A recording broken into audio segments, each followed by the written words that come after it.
আমি বাদশারে যারা খোদা মানে না সবাইকে দড়ে দড়ে জ্যান্ত আগুনে পুড়ায়া ছাই করে ফেলবি নাউজুবিল্লাহ।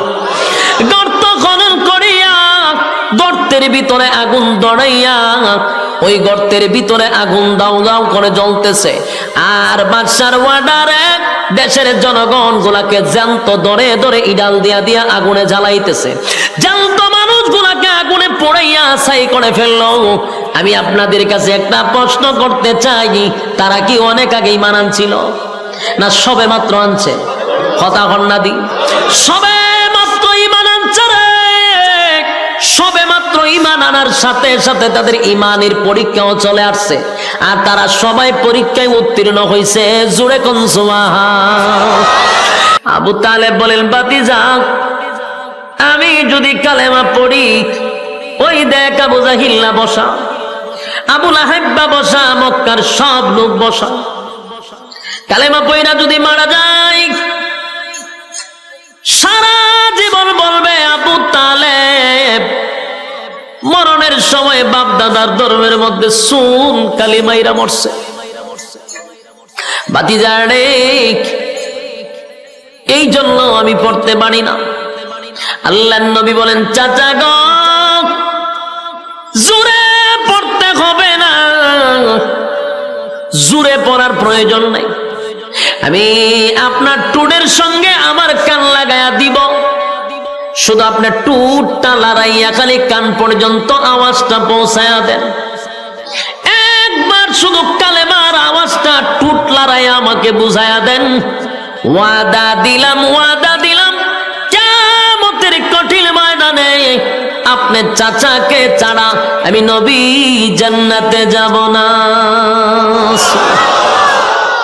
কত বড় কপাল! আবু তালেবের কত বড় কপাল ছিল।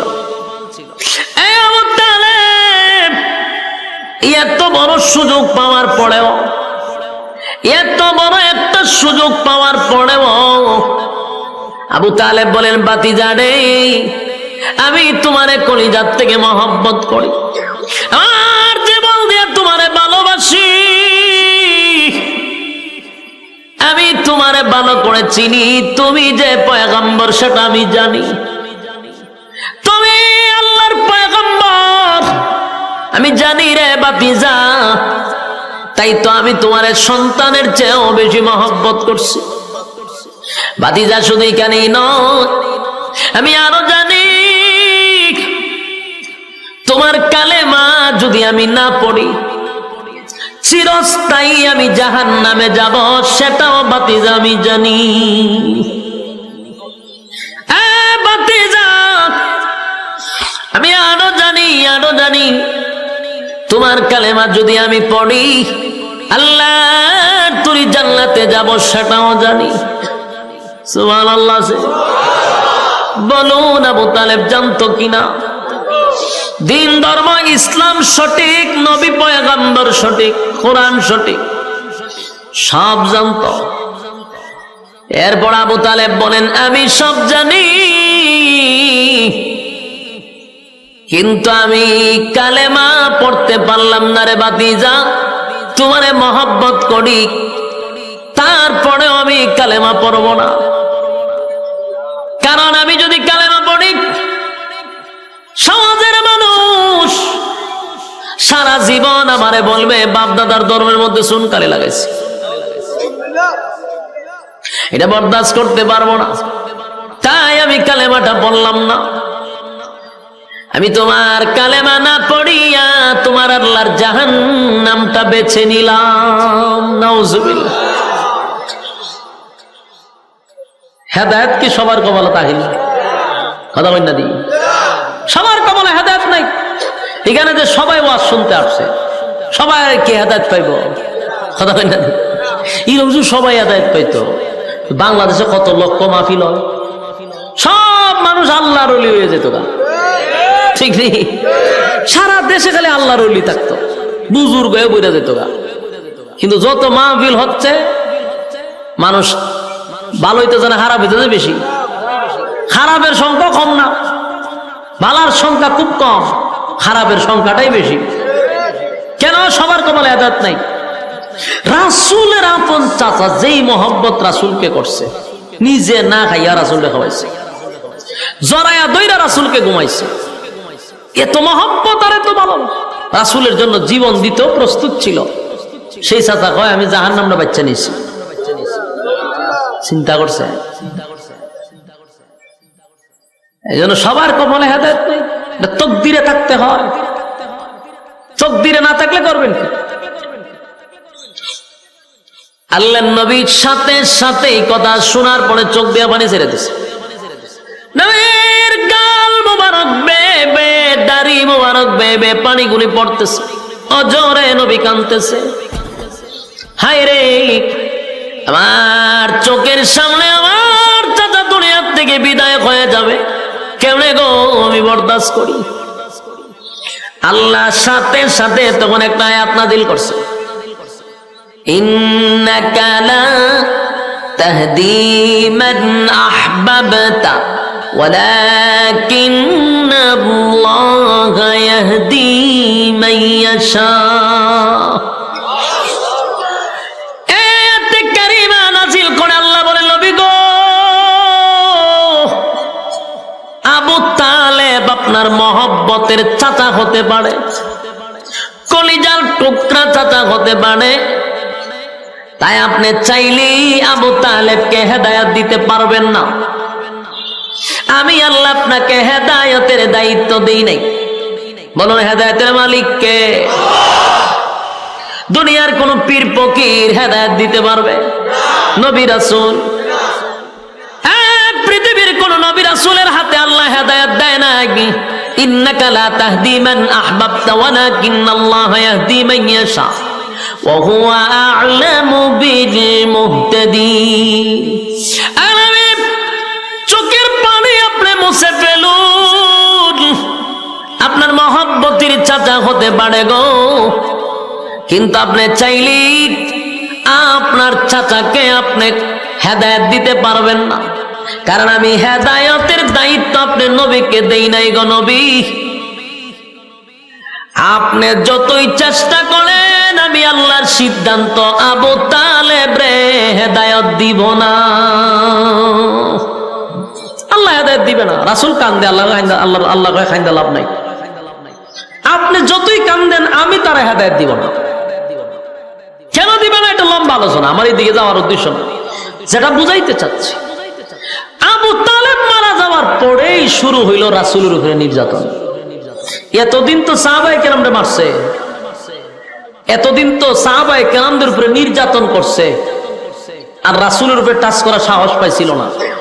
আবু তালেব মারা যাওয়ার পরেই খাদিজাতুল কুবরা মারা গেল, আবু তালেবও মারা গেল। সবচেয়ে কষ্টের এই সময়টা রাসূলের। তখন রাসূলকে তারা পাথর মারতে শুরু করলো, রক্তাক্ত করলো আল্লাহর রাসূলকে। গোটা মক্কা নগরীতে যারা কালেমার দাওয়াত গ্রহণ করছে, তাদের উপরে নির্যাতন আর নির্যাতন। নবীর শরীর থেকে রক্ত জড়ায়। সাহাবায়ে কেরাম নবীর কাছে গিয়ে বলে, হাবিব, ও আল্লাহর পয়গম্বর, আল্লাহর কাছে একটু বলেন না গো, আসমান থেকে যেন আমাদেরকে সাহায্য করে। আমরা আর বরদাস্ত করতে পারি না, আর সহ্য করতে পারি না, আর সহ্য করতে পারি না, একটু আল্লাহর কাছে বলেন। নির্যাতনের শিকার সাহাবায়ে কেরাম, জ্বলন্ত কয়লার মধ্যে সাহাবায়ে কেরামদেরকে শোয়া দেয়, জিহ্বার মধ্যে পেরাক মেরে দেয়। একটাই অপরাধ, লা ইলাহা ইল্লাল্লাহর স্লোগান দেওয়ার কারণে জিহ্বার মধ্যে পর্যন্ত পেরাক মেরে দিছে। এত নির্যাতন, নির্যাতনের শিকার যখন হয়ে গেল, তখন আল্লাহ নির্যাতিত মুসলমানদেরকে সান্ত্বনা দেওয়ার জন্য আমার তেলাওয়াতকৃত সূরা বুরুজ নাজিল করে দেয়। এই সাহাবায়ে কেরাম সবাইকে সান্ত্বনা দেওয়ার জন্য আল্লাহ তখন সূরা বুরুজ নাজিল করে। সূরা বুরুজ নাজিল করে। 4টা কসম করছে আল্লাহ। কয়টা কসম? আরো জুড়ে, হ্যাঁ সবাই মিলে কর। 4টা কসম করছে আল্লাহ। সূরা বুরুজ নাজিল করছে সান্ত্বনা দেওয়ার জন্য নির্যাতিত মুসলমানদেরকে। আল্লাহ সান্ত্বনা দিতেছে, সান্ত্বনা দেওয়ার আগেই আল্লাহ চারটা কসম করছে। কয়টা? আল্লাহ সূরা বুরুজে বলেন ওয়াস-সামাই যাতিল বুরুজ, কসম দুর্গ বিশিষ্ট আকাশের, তারকা আকাশ যেটাই বুঝেন, নক্ষত্র। আল্লাহ বলেন কসম, তারকার কসম, নক্ষত্রের কসম। ওয়াল ইয়াউমিল মাউউদ, আল্লাহ বলেন কসম পরকালের, যেদিন আমি আল্লাহ বিচার করব, পুনরায় তোদেরকে আবার জীবিত করব, সেই কিয়ামত দিবসের কসম। ওয়াশাহিদিন ওয়া মাশহুদ, আল্লাহ বলেন জুমার দিনের কসম, আরাফার কসম। এই চারটা কসম আল্লাহ করছে। ওয়াস-সামাই যাতিল বুরুজ ওয়াল ইয়াউমিল মাউউদ ওয়াশাহিদিন ওয়া মাশহুদ। কয়টা কসম? চারটা কসম করছে আল্লাহ। চারটা কসম করে আল্লাহ বলেন কুতিলা আসহাবুল উখদুদ। চারটা কসম করে আল্লাহ যে কথাটা বলছে, এই পয়েন্টটাই আপনাদের স্মরণ রাখতে হবে। যদি আলোচনা শুনতে চান তাহলে সামনে বোঝার জন্য এই পয়েন্টটা খুব জরুরি। চারটা কসম কেন রব্বে কারীম বলেন কুতিলা আসহাবুল উখদুদ, গর্ত খননকারীর উপরে আমি আল্লাহর অভিশাপ। কার উপর অভিশাপ? গর্ত খননকারীর উপরে আমি আল্লাহর অভিশাপ। বলুন কার উপর অভিশাপ? গর্ত খননকারীর উপরে আল্লাহর অভিশাপ। এই কথাটা আপনাদের স্মরণ থাকতে হবে। এই এতটুক কথা স্মরণ না রাখলে সামনের আলোচনা বোঝা বড় কঠিন হবে। খুব মনোযোগ দিয়ে শুনবেন। আল্লাহ 4টা কসম কাইরা একজন জালেমকে আল্লাহ অভিশাপ দিছে। গর্ত খননকারী জালেম, আল্লাহ বারবার বলেন গর্ত খননকারীর উপরে আমি আল্লাহর অভিশাপ। তাও 4টা কসম করে হয়েছে অভিশাপ। কসম অভিশাপ, কসম অভিশাপ, কসম অভিশাপ। গর্ত খননকারী, এই জায়গা ওয়াজটা রাখেন। এরপরে আসুন এই সূরা নাজিল হইল কেন বলেন? নির্যাতিত মুসলমানদেরকে সান্ত্বনা দেওয়ার জন্য। হেডলাইন মুখস্থ রাখতে হইব। আপনারা আমার আনছেন অভিগঞ্জ থেকে, হত্যিকা গিচ্ছা উনবার লেগে আনছেন নি? গল্প, কাল্পনিক কথা, হ্যাঁ ফিসা উড়া গেছে সাগরে, ওই নদী পার, ইটা উনবার লেগে নি? খবর ভেঙে আছে, আগুন লেগেছে, ওটা দৌড় মারছে, ইটা উনবার লেগে আনছো? তাহলে একটু মনোযোগ দিয়ে শুনেন। যদি মনোযোগ দেন খুব সহজে বুঝবেন। এই পয়েন্টগুলো ইয়াদ রাখবেন। 4টা কসম করে নির্যাতিত মুসলমানদেরকে সান্ত্বনা দেওয়ার জন্য আল্লাহ সূরা বুরুজ নাজিল করছে। আমি যদি আপনাদেরকে জিজ্ঞাসা করি আল্লাহ সূরা বুরুজ কেন নাজিল করছে, আপনারা বলবেন নির্যাতিত মুসলমানদেরকে সান্ত্বনা দেওয়ার জন্য নাজিল করছে। কসম কয়টা কাটছে? 4টা। 4টা কসম করে অভিশাপ কারে দিল? গর্ত খননকারীর উপরে আল্লাহর অভিশাপ। এখন আসুন আমরা পয়েন্ট বোঝা দরকার। প্রথম প্রশ্ন হলো, নির্যাতিত মুসলমানদেরকে আল্লাহ সান্ত্বনা দিয়েছে সূরা বুরুজ নাজিল করে, মানলাম। কিন্তু সূরা বুরুজের ভিতরে কি এমন ঘটনা আছে যেই ঘটনা শুনাইয়া সান্ত্বনা দিছে? ঘটনাটা তো জানা দরকার। কথা হইতে যে এমন কি আছে সূরা বুরুজের ভিতরে যেটা শুনাইয়া নির্যাতিত মুসলমানদেরকে আল্লাহ সান্ত্বনা দিল? এই ঘটনাটা তো শোনা দরকার।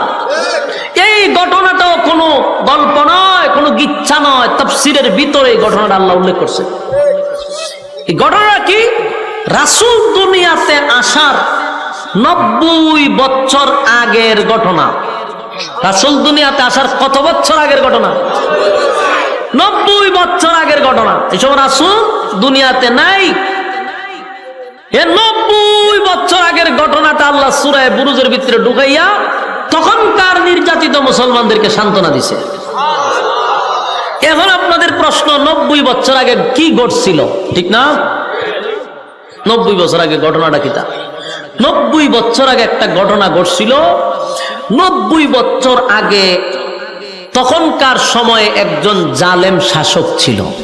কি ছিল? জালেম শাসক। জালেম শাসক ছিলেন। জালেম শাসকের কাজ হইল কারণে অকারণে মানুষের উপর নির্যাতন করা। আপনি কথা বললেই আপনার উপর নির্যাতন করা, কারণে অকারণে আপনাকে হয়রানি করা, এটা হলো জালেম শাসকের কাজ। তখনকার যুগে একজন জালেম শাসক ছিল, সে নিজেকে খোদা দাবি করত, বলতো আমি তোমাদের রব, আমি তোমাদের প্রভু। যারা তাকে খোদা মানত না তাকে তারা হত্যা করত। এই প্রভু নিজেকে খোদা দাবি করত, বলতো আমি তোমাদের রব, আমি তোমাদের প্রভু। তারে যে খোদা মানত না তারে হত্যা করত। আমার কথা বুঝতে জন্যি কত বড় জালেম, কত বড় জালেম শাসক। তখনকার যুগটা ছিল জাদুবিদ্যার যুগ, জাদুবিদ্যা বেশি চলত। তো সবচেয়ে প্রবীণ জাদুঘর সে বৃদ্ধ হয়ে গেছে, বুড়ো হয়ে গেছে। তো সে একদিন বাদশাকে বলল যে আমি যদি মারা যাই তা আমার এই জাদুবিদ্যা তো আরেকজনের শিখাইয়া যাওয়া দরকার, তাই আমাকে আপনি একজন মেধাবী ছাত্র দেন যারে আমার এই আগাম কুগাম শিখাইয়া যাওয়ান যায়। তো বাদশা চিন্তা হলো কথা তো ঠিক, একটা মেধাবী ছেলে তালাশ করে বাইর করছে, বাইর করে এই বৃদ্ধরে দিছে যে এরে তুমি জাদু শিখাইও। বৃদ্ধ যা শিখছিল তা যুবকরে শিখানোর চেষ্টা করা শুরু করছে। যুবক তার বাড়ির থেকে প্রতিদিন বৃদ্ধর কাছে যায় জাদু শিখতে। একদিন রাস্তার মধ্যে দেখে এক হুজুরে ওয়াজ করে। মনে করেন আপনার এই রাস্তা দিয়ে যাইতেছে, দেখে আমি কেন ওয়াজ করি, হেওয়া ফ্যান্ডেলও বলছে, এরকম বিষয়টা। তো ফাদ্রিয়ে ওয়াজ করে, যুবকে জাদুবিদ্যা শিখতে যাবে, মাঝখানে হুজুরের ওয়াজ শুনতে বসছে। ওয়াজ শুনে দেখে ভালোই তো লাগে, খারাপ না, আর একটু বই। এই বইতে বইতে কয়েক মিনিট বসছে, 10-15 মিনিট ওয়াজ শুনছে। শুননা যুবক আবার চলে গেছে জাদু শিখত। তো প্রতিদিন সে জাদুবিদ্যা শিখতে যায় আর দে হুজুরে বইয়ে ওয়াজ করে। আর তারও হুজুরের প্রতি এমন এক আকর্ষণ ঢুকছে, সেও চিন্তা করলে যে না, হুজুরের কথা বড় মজা, আমি একটু শুনি। দেহে হুজুরে ওয়াজ করে একত্ববাদী খুদার। আর তখনকার মানুষ খুদা মানত কারে? কয়েকজনে ওয়াজ বুঝতে যায় আর বাকি সব আমার মুখের ভাই যাই রয়েছে। উত্তর না দিলে বোধ ওয়াজ বুঝুন না, আপনারা ওয়াজ বুঝতে শুননি, 2-1 ভাই যে ওয়াজ বুঝতেছে। বাকি দেশের সব জনগণ খুদা মানত জালেম শাসককে। আর এই যুবক ওয়াজ শুনলো, ফাদ্রিয়ে ওয়াজ করে একত্ববাদী খুদা। যুবকে চিন্তা করছে, কিরে ফাদ্রি দি খুদা আর একজন হয়, আর দেশের সব জনগণ আমরা যে মানি ওই বাদশারে খুদা মানি, হুজুরে দেখো খুদা বলে আর একজন আছে। এটা নিয়ে সে খুব চিন্তায় আছে। তো এরপরে জাদু শিখে আর হুজুরের কাছে আস্তে আস্তে একদিন কথা শুনতে শুনতে, তার আসল রবের কথা শুনতে শুনতে সে এই হুজুরের হাত ধইরা কালেমা ভরে ঈমান আনছে। ঈমান আনছে, আনার পরে প্রচুর স্টাডি করতে শুরু করলো, গবেষণা শুরু করলো, ভাবতে শুরু করলো। ভাইবা কয় ঠিকই তো আছে, বাদশা খুদ হইব কেমনে? এটা আমাদের মতো না, তুই খুদা হয় কেমনে? এই বিষয় নিয়ে খুব চিন্তিত। আর যুবক যত ভাবতেছে, আল্লাহ তার রাস্তা তত সহজ করে দিতেছে। এই বিষয়টা তার ভিতরে সবসময় একটা টেনশন আর চিন্তা, যে মানুষ যে সবাই বাদশারে খুদা মানে, তা আসল খুদা না। মানুষ তো তারা খুদা মানে। এর ভিতরে তার ভিতরে একটা সন্দেহ আছে, হাসা ওই পাদ্রিটা সঠিক না বাদশাই সঠিক, এটা নিয়ে একটা চিন্তা আছে। একদিন রাস্তা দিয়ে যাওয়ার সময় দেখে গ্রামের সব মানুষ এক রাস্তার মধ্যে দাঁড়ায় রয়েছে। সে যাবে রাস্তার ওই পারে, কিন্তু মাঝখানে দেখে একটা ভয়ঙ্কর এক প্রাণী বসা, ভয়ঙ্কর প্রাণী। এখন এই প্রাণীর ভয়ে গ্রামের কেউ এই দিকেও আসে না, এই দিকের মানুষ ওই দিকেও যায় না। যুবক পড়ছে মহা মুসিবত, আমি যাবো কেন? এই প্রাণীর ভয়ে সব মানুষ দাঁড়িয়ে আছে। হঠাৎ করে যুবকের মাথায় একটা প্ল্যান আসলো, যে আজকেই আমার পরীক্ষা করার সময় আসল রবকে। আজকে আমি পরীক্ষা করবো যে আসল রবকে। এই বইলা সে একটা পাথর লইছে, ছোট্ট পাথর লইয়া কইতাছে যদি একত্ববাদী খোদা সঠিক হয়, পাদ্রী যে দাওয়াত দিছে সেই খোদা যদি সত্য হয়, তাহলে এই পাথর দিয়া তো একটা মুরুগ মারাও সম্ভব না। কিন্তু এই পাথরটা মারার সাথে সাথে যেন এই ভয়ঙ্কর প্রাণী মারা যায়। সঠিক খোদা যদি হয় পাদ্রীটা, আর যদি সঠিক খোদা না হয় তার এটা মরবে না। এই বইলা ডিল মারতেই ছোট্ট পাথরটা ডিল মারছে, একদিকে ডুইকা আর একদিকে বেরিয়ে গেছে। ওই প্রাণীটা জাগাতেই মারা গেছে।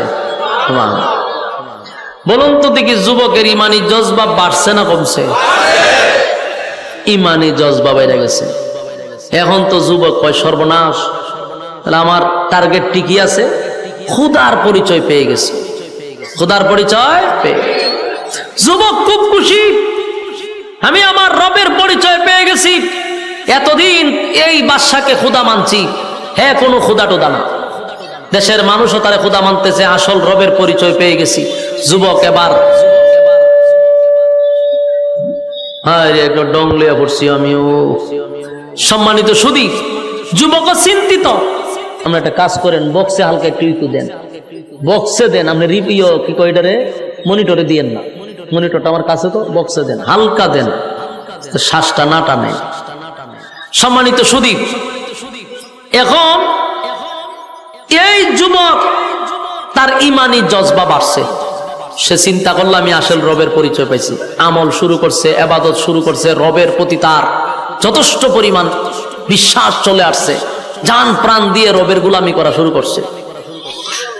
কিন্তু ওই যে প্রাণী মারছিল, গ্রামের মানুষ দেখছিনি? এই গ্রামের মানুষ এই দৃশ্য দেখিয়া কয় এই যুবক সাধারণ কোন যুবক না। এটা স্বাভাবিক কিনা? আমনের সামনে যদি আমি বড় একটা বাঘ মেরালে ডিল মেরা, তা আমার মুড়িদানের আর অভাব পড়তো না। তখন ঠিক নেই, এখানে বাংলাদেশ ফু দিয়া ডিম ফাটাইলে মুড়িদানের অভাব নাই। লাইন ধরে মুড়িদানের, বেড়া বেড়ি যা আছে সব মুড়ি দিয়ে জায়গা। আর এই যুবক একটা প্রাণী মারছে, বিশাল ভয়ঙ্কর প্রাণী, তাও ছোট্ট একটা কণা পাথর দিয়া। বুঝেননি কি পরিমাণ তার ভক্তবৃন্দ বাড়ছে। মানুষ কয় এই যুবক সাধারণ না, তো মানুষ তার কাছে যায়। যুবক গেলে পরে ফু দেয়, তো অনেক রোগ ভালো হয়ে যায়। কুষ্ঠ রোগ লইয়া যায়, ফু দিলে ভালো হয়ে যায়। আতুল্লুলা মানুষ যায়, ফু দিলে ভালো হয়ে যায়। কেরামতি খালে আরো বাড়তেছে। মানুষ কয় সর্বনাশ, এই যুবক সাধারণ না। তো এরকম করতে করতে এইগুলা কিন্তু একসময় সইরা যায়। একজনের মুখ থেকে আরেকজন, একজনের মুখ থেকে আরেকজন করতে করতে পার্লামেন্টে এই খবর চলে গেছে। পার্লামেন্টে একজন অন্ধ মন্ত্রী ছিল। কি মন্ত্রী? অন্ধ মন্ত্রী, চোখে দেখতো না।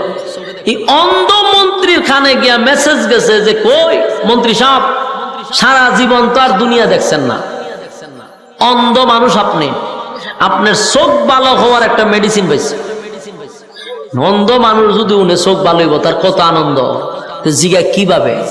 অমুক জায়গায় অমুক একটা যুবক আছে, তার কাছে গেলে আপনার চোখ ভালো হবে। এই মন্ত্রী কথা শুননা যত স্বর্ণ হীরা মণিমুক্তা আছে সব বাস্কর ভিতরে বইরে গেছে যুবকের কাছে। গিয়া কয় যুবক, এই বাস্ক খুলো, এটার ভিতরে সব স্বর্ণ আছে। জিগায় কেন? বিনিময়ে চোখ ভালো করে দাও। যুবক কয় চোখ ভালো করার ক্ষমতা তো আমার না, আমি তো চোখ ভালো করতে পারি না। তো মানুষ যে বলে তুমি এটা করে দাও সেটা করে দাও, বলে এগুলো তো আমি ভালো করি না, আমার রব ভালো করে। এই কথা শুনিয়া মন্ত্রী মারছে হাসি। জিগা আপনি হাসেন কা? হয় তুমি যে রবের কথা কইতেছো, আমি তো হারা দিন রবের কাছেই থাকি। চোখ যদি বালা করতো থেকে আর তোমার কাছে আইতাম? ওই অন্ধমন্ত্রী মনে করছে রব মানে বাদশাহ, আর দেশের সব মানুষ তো তার রবই মানে। মন্ত্রী কয় আমি হারা দিন তাহি এর কাছে, এ কি এর খুদা আমি বুঝি টুঝি না, এতে কি চোখ বালা করতো? আজ এর কথা। যুবকে কয় আপনি যেই বাদশার কথা বলতেছেন সে তো খোদা হওয়ার কোন যোগ্যতা রাখে না, খোদা হওয়ার কোন যোগ্যতা তার নাই। মন্ত্রী কয় তার মানে তুমি কি বাদশাকে খোদা মানো না? বলে না। এর পরিণাম তো ভালো হবে না, বলে জানি মৃত্যুদণ্ড হবে, আমি আমার আসল রবের জন্য জীবন দিতেও প্রস্তুত। মন্ত্রীর কাছে বলতেছে যে সে কোনদিন খোদা হতে পারে না, সে একটা জালেম শাসক, তাকে যে খোদা মানে না তাকে সে হত্যা করে, সে আবার খোদা হয় কেমনে? তখন বলতেছে বাবারে এই ফেসা আমার ভালো লাভ নাই, তুমি আমার চোখ বালা করে তো আমি জায়গা। যুবক হয়তো চোখ তো আমি বালা করি না, তো তোমার রব রে কেউ চোখ বালা করে দিত? হয় আমার রব তেমনি ভালো করে না, তো কেমনে ভালো করে? আপনি কালেমা পড়ে আগে রবের উপরে ইমান আনতে হইব। ইমান যদি আনেন আমি আমার রবের কাছে একটু রিকোয়েস্ট করতে পারি, আমার রবের দয়া মায়া হইলে আপনারা ভালো করে দিবে। মন্ত্রী চিন্তা করলো দুনিয়া তো কিরম দেখছি না, এখন চোখ তো আমার দরকার। ঠিক আছে কালেমা পড়লাম, কালেমা পড়ছে, ইমান আনছে। যুবক এবার আল্লাহর কাছে হাত তুললে কান্না শুরু করছে, আল্লাহ মন্ত্রীর চোখ বালা করে দিছে। এখন তো মন্ত্রী দেহে ছবি দেখে, ঘটনা কি তারই ছবি দেখা যায়, পৃথিবী এত সুন্দর, মানুষ এত সুন্দর, জীবনে দেখছে না, এরপরে কি করতে পারে এটা তো আপনারা বুঝিনি। একের এক জায়গা খালি থাকবো নি, দৌড়াদৌড়ি করবো, ঠেলা মারবো, খামসা মারবো, মানুষের দূরে চিমটি মারে, খামসা মারে, ঠেলা মারে, ধাক্কা মারে, লাইটও গিয়ে দৌড়ালায়, কারেন্টও দৌড়ালায়, জীবনে দেখছে না, ঠিক নেই। মন্ত্রী তখন আর এক জায়গাত নাই। সেইগুলা করতে করতে একদিন পার্লামেন্টে গেছে। অন্ধ মানুষ যারা দেখবেন এরা দাঁড়ানোর সিস্টেম ভিন্ন, এদের হাঁটার সিস্টেম ভিন্ন। এবার এক জায়গায় দাঁড়ায় থাকলে এইরকম ভাবে দাঁড়ায় থাকে, ঠিক নেই, হাতকাতে মেতে করে আমরা দাঁড়ায় থাকে, এক জাতি ভাবে দাঁড়ায়, দেখা হইয়া এইভাবে দাঁড়ানি সিস্টেম তার এইরকমই ছিল। এখন তো তার চোখ ভালো হয়েছে, এখন তার দাঁড়ানি সিস্টেম হইলো আমাদের মতো। বাদশা দূর থেকে এটা ফলো করছে, যেহেতু অন্ধ আছে, তুই এক জায়গায় চুপ করে দাঁড়াইত, হেদি এখন খালি খুব চঞ্চল, হেই গানো যায়, হেই গানো লারা মারে, গানো টেক্কা মারে, ঘটনা কিটা? মন বাদশা ডাক দেখ ওইদিকে, তুই কি চোখে দেখস? দেখি তো, হ্যাঁ কেমনে দেখস? চোখে দেখতে না? বলে আমার রব বালা করছে, রব বালা করছে কইছে পড়ে। বাদশায় খুশির চুটে ডিজে গানের আয়োজন করছে, ডিজে গান লাগা কে রে? হ্যাঁ আমি যে ভালো করছি এটা তো আরো জোরে খাওয়া দরকার, তুই যে আমার আগে কইতে তাহলে বিশাল আয়োজন করতাম। আমি যে ভালো করছি তুই পার্লামেন্টে কইছস, আমার কলিজা ঠান্ডা হয়ে যায়। মন্ত্রী কয় তুই কি আসলেই খোদা? পার্লামেন্টের সামনে কয় হ্যাঁ তুই কি আসলেই খোদা? তুই তো আস্তে একটা হুদা, তুই কি এর খোদা? তুই যদি খোদা হইতি আমার চোখ বালা করে দিতি। হ্যাঁ মানুষের কাছ থেকে জোর করে খোদাই আদায় করে নিছস। আমি অন্ধ ছিলাম এতদিন, তুই যদি খোদা হইতে আমার চোখ বালা করে দিতি। আমাকে যে চোখ বালা করেছে উনি হলেন আমাদের স্রষ্টা। তোরে যিনি সৃষ্টি করছেন, আমার যিনি সৃষ্টি করছেন, সাত আসমান, সাত জমিন, সূর্য চন্দ্র, গ্রহ নক্ষত্র, কুল কায়নাত যিনি সৃষ্টি করলেন হুকুম দিয়া, তিনি হলেন আমার রব আল্লাহ। বাদশার মেজাজটা গরম হয়ে গেছিল, চান্দি ফুড়া গরম, তারে খোদা না মানলি সে হত্যা করে। আর এটা তার ইগুতে লাগছে, মারাত্মক লজ্জা। এত মানুষের সামনে পার্লামেন্টে বৈশা একজন দেশের বাদশাকে এইভাবে বেজ্জতি করা, অপমানি করা, এটা কি মেনে নিব বাদশা? বাদশা কয় এরে গ্রেপ্তার কর। গ্রেপ্তার করলো, এরে রিমান্ডে নিয়ে ফিডা, রিমান্ডে নিয়ে মার শুরু করলো। মারতে মারতে মারতে জিগায় কত তোরে কে কালেমা শিখাইছে? ফিডার ছুটে হয় আমারে যুবকে শিখাইছে, যুবকরে গ্রেপ্তার করে আনছে, আইনা যুবকরে ফিডা শুরু করছে। ফিডাইতে ফিডাইতে যুবকরে কত রেখাটা কালেমা শিখাইছে, হয় হাত দিয়ে শিখাইছে, হাত দিয়ে গ্রেপ্তার কর, হাত দিয়ে তুলছে ফিডা, মানে যে শিখাইছে এর ফিডা। এইভাবে মায়ের শুরু করছে। কারণ আমি আগেই বলছি সে কি জালেম শাসক। সে কি শাসক? জালেম শাসক। তিনজনকে ফিডাইতে ফিডাইতে লাস্টে কয় তিনজনে তো ইচ্ছা মতো ফিডাইছি, এখন ক তোরা রবকে। তিনজনের কয় রব হলেন আল্লাহ, যিনি আমাদেরকে সৃষ্টি করছেন। বাদশা কিরে এত ফিডা গেল কো? কয়াম নইতো না। মন্ত্রীর মাথার উপরে একটা করাত রাখছে, করাত চিনুন না আপনারা? বুলার মানুষ গাছ দেখাটে, এই করাত মাথার উপরে রাখছে। রাখতে কয় মন্ত্রী যদি তুই আমাকে রব বলে স্বীকার করস ছেড়ে দিব, আর যদি স্বীকার না করস করাত দিয়া মাঝখান দিয়া দুই ভাগ করব। কিতা বুঝলেন? আমরা এখানে যারা বসা, আমি বক্তা সহ, আমরার মাথার যদি একটা খরাত রেখে হয় আমরা একটা টান দিব, আমরা ইমান থাকবো নি? ডাইরেক্ট আমার 14 গোষ্ঠী হিন্দু আছেন, জয় শ্রীরাম হয়ে দূর শুরু করবো। ইমান ইগানই শেষ। আমরার যে তালের ইমান 5 টাকার একটা সার কাছে আমরার ইমান বিক্রি হয়। বাস্তব না বাস্তব?